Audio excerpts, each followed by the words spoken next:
এই মুহূর্তে সবচাইতে বড় খবর, উষা বাজার গুলিকাণ্ডে প্রদ্যুৎ ধর চৌধুরী নামে এক ব্যক্তিকে গ্রেফতার করলো এয়ারপোর্ট থানার পুলিশ।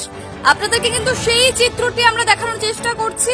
প্রদ্যুৎ ধর চৌধুরী নামে কিন্তু একজনকে অ্যারেস্ট করা হয়েছে এবং গতকাল আমরা দেখেছি পরিবারের লোকজনদের তরফ থেকে কিন্তু বেশ কয়েকজনের নাম সেখানে অভিযোগ করে বলা হয়েছিল এবং এখান থেকে কিন্তু আমরা বলতে পারি একজনকে ইতিমধ্যে গ্রেফতার করা হয়েছে, এয়ারপোর্ট থানার পুলিশ গ্রেফতার করেছে।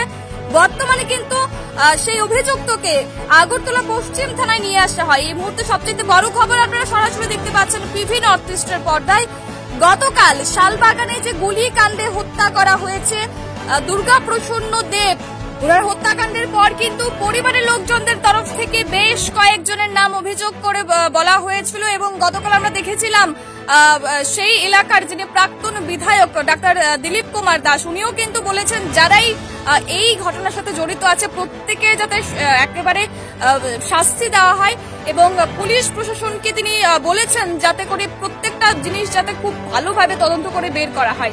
এই মুহূর্তে দাঁড়িয়ে কিন্তু আমরা বলতে পারি যে একজনকে গ্রেফতার করা হয়েছে এই গুলিকাণ্ডে প্রদ্যুৎ ধর চৌধুরী নামে।